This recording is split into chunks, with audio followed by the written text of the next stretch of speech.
Wae mega, padahal aku pikir mega wae makanya daripada yaro, tapi iya wae bekas watak kaya Nabi tak. Ada banyak banyu yang bagus, tapi nilainya beda. Wa yatabarrukan bil ma'il ladzi massa'adahu, sehingga mereka menjadikan obat di dalam anggota tubuhnya. Wa kanu la yatanakhamu sallallahu alaihi wasallam. Nah, Isa sudah. Waktu itu kalau berberkah kada terasa, tapi waktu kalau berkah panjang-panjang kada terasa. Berkah gitu. Namu cede nasas baraka disedingi tengok baraka. Wa kanu la yakhtammahu sallallahu alaihi wasallam nukhamatan illa dallaku biha ajsamahum. Rasulullah sallallahu alaihi wasallam ketika berdahak, dahaknya Rasulullah itu wae bolo Nabi ta bulu sengire keng ingusnya itu nukhamatan illa dallaku, sahabat itu mengambil, padahal kan bahasa kasarnya itu kan kotoran sudah itu, dahak itu kotor, tapi sahabat kadang melihat kotornya itu, ini dahak memang punya siapa, banyak dahak yang lain tapi ini lain daripada yang lain. Sampai ke situ pemahamannya, diambilnya dahaknya itu wadallaku ajsamahum, dan disapukan kepada awaknya.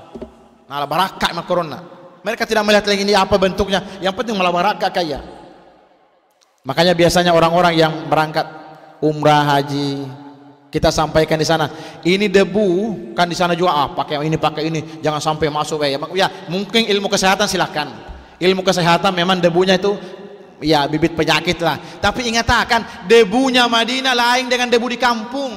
Debunya orang di Madinah itu obat, segala obat Pak Bura secara hati tayro. Kalau secara akal nanti kena terhirup ini akan menyambalkan ini lain, debunya lain, tempatnya lain, ini tanah haram berkah. Orang bahari itu kalau ada apa-apa penyakit ambil debunya, masukkan ke botol, campur sedikit banyu samsan, di mana sakit andaki ampi, keyakinan. Tapi sekarang pakai inilah. Kenapa? Debunya itu nanti kan iya itu debunya di mana lu lihat yo lo, debu aga iye. Dia ke batu barak kue. Dia napar kau kampotak, dia kan sama di kampung, sedikit aja isap, nah ya sudah. Di sana obat. Nah, tapi sekali lagi tepuk payero kalau akal ya medis kesehatan ya ayo ha. Di Mekah misalnya, Zam-zam itu obat segala obat. Lasa apa saja, penyakit apa aja, minum niatkan. Sangadi malasa piye napa malasa to kada apa tepe manre, kecuali Zam-zamnya nih sakit, hanya ulun sakit juga, mana ada Zam-zam sakit. Tapi ya secara akal kada masuk, tapi secara keimanan iya Nabi gitu. Wa syuribatil ummul aymana baulahu wa Abu Tayyibah al-khajamu damahu wa kadza Abdullah bin Zubair. Ada seorang sahabat namanya Ummul Aiman. Ummul Aiman ini pernah meminum air kencingnya Rasulullah. Wah temena Nabi tak minum. Nah ini kan lebih nak pikir sih teme itu ajak Nabi itu temena, niga pun na teme. Kamu koro bawang. Kan usah lagi melihat kencing, iya kencing, tapi ini kencing siapa dulu? Kan lain nih. Mega teme. Ini temeta lah aja temeta, iya temena yolo, punai teme aja, jangan lihat kencingnya dulu, ampung kencing itu siapa? Sampai ke situ diminum. Wakala Abu Tayyibah al-hajamu damahu. Rasulullah pernah berbekam, canduk, mengeluarkan darah, beku darahnya kan, darah kotoran itu di canduk namanya atau bebekam itu keluar. Lalu Rasulullah memanggil sahabat, buang ini darahnya. Wa kadza Abdullah, sahabat tidak membuang, diminum darah itu.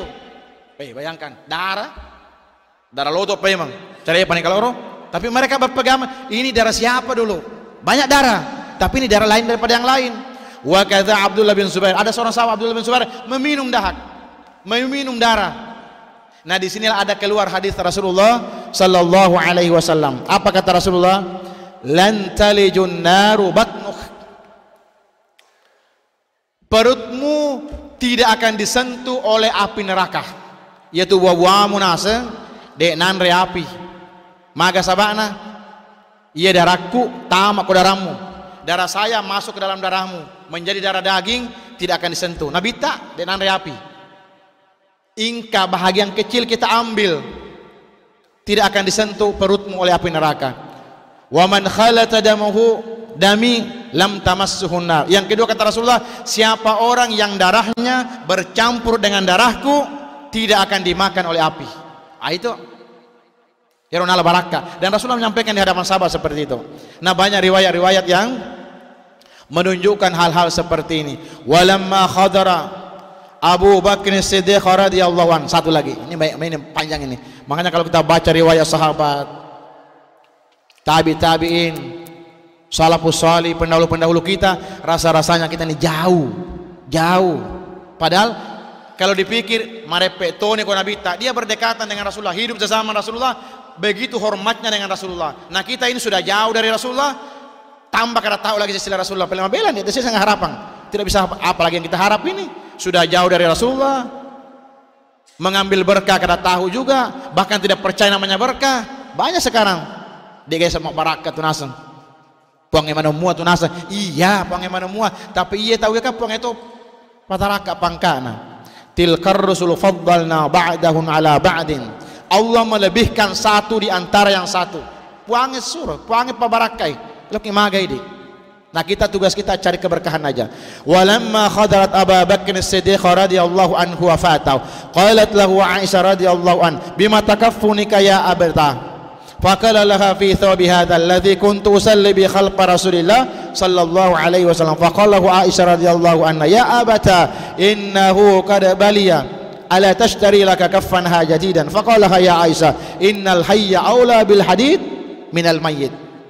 Kesimpulannya, ketika Sayyidina Abu Bakar, sahabat Rasulullah yang sudah mendapatkan jaminan surga, meninggal dunia, maka anaknya yang bernama Aisyah, istrinya Rasulullah, bertanya kepada Abu Bakar, "Wahai bapakku, kalau pian meninggal, apa yang ulun gunakan untuk menjadi kain kafan?" Aga nasa buku kimatu mate ki. Kain apa yang aku pakai untuk mengkafanimu wahai abahku Sayyidina Abu Bakar? Apa kata Sayyidina Abu Bakar? "Thawbil hadzal ladzi kuntu salli." Wahai anakku, kalau habis ajalku, maka kain kafanku cukup pakaianku yang pernah aku pakai sembahyang bersama Rasulullah. Aja mau lihat kabarunge. Tidak usah yang hanya ditukarakan. Cukup pakaianku ini yang rancak aku pakai sembahyang bersama Rasulullah. Memang banyak pakaian, tapi ini lain daripada yang lain. Aku pernah pakai bersama Rasulullah. Makanya paling nyaman itu yang pakaian yang rancak kita ini, yang rancak dipakai ke masjid, yang rancak itu pakaian berkah itu, barakah itu pakaiannya. Daripada ada pakaian haratnya luar biasa, sekali setahun dipakai hari raya aja, dia nak barakah ya roh. Masa ada pakaian harat harganya larang, sekali setahun dipakai hari raya aja. Maunya yang berberkah itu hari-hari dipakai. Paling menyaman itu. Ada lagi orang harat bajunya. Kapan? Waktu pengantin aja, habis itu udah pernah dipakai lagi. Kenang-kenangan, dia makan aja ya roh. Cica mi pakai. Paling nyaman itu hari-hari. Kopiah itu hari-hari dipakai. Nyaman itu. Ada kopiahnya. Sule-sule. Kalau kau kopiah itu, ya sebulan paling lawas lah ganti pulang. Supaya mereka barakah, mereka saksi nama tu. Mereka sabiki. Aja semata iya mau dipakai. Ganti-ganti. Kalau ada, lain aku dapat gagah. Tapi buktinya sepatunya berganti-ganti terus. Padahal sepatu diandak di batis saja, udah sama menjajah tahi aja, kopiah makan, surban makan kadar, anunya makan. Kalau telah pengantin makan harat-harat. Kalau ke masjid misalnya baju kutang aja, baju kaos, udah sisa gagai. Bedakanlah menghadap kepada Allah dengan menghadap kepada makhluk. Bedakan. Kalau tulak saruang ya biar baju apakah? Ujungnya kena sambal juga, kena sop juga, kena gado-gado aja, bulik sirigas sudah. Harganya makan silarangan, becicil pulang. Sampai ini belum lunas. Itu bini yang kita, umahnya tuh lain kita bang, kita bisa jompat. Wala anna tastari laka kafik. Jadi ujar sahabat, Sayyidina Abu Bakar, kada usah ditukarkan, cukup pakaianku ini yang rancak aku pakai sembahyang bersama Rasulullah.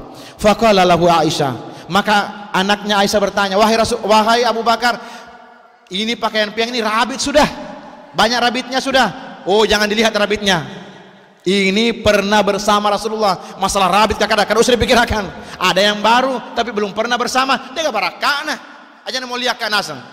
Fakala kafin, fakala ya Aisyah innal hayya lil aula yujrid. Sampai disitulah ada ungkapan, yang baru cukup untuk orang yang hidup, bagi kami yang sudah hendak mati nih biar aja yang biasa, tapi ada keberkahan. Nah ini menunjukkan bahwa berkah ada karena tempat, ada karena waktu, ada karena bekas, ada karena dia yang membawa keberkahan. Mudah-mudahan apa yang kita sampaikan ada berkahnya. Nah itu kalau mudah-mudahan apa yang kita sampaikan ada berkahnya. Nah berkah itulah nanti yang kita bawa. Kalau ada berkahnya mudah menerima dan bisa melakukan. Tidak ada berkahnya sekedar didengarkan selesai. Jadi puang, berilah kami ilmu yang berberkah. Kalau ilmu saja apalah artinya?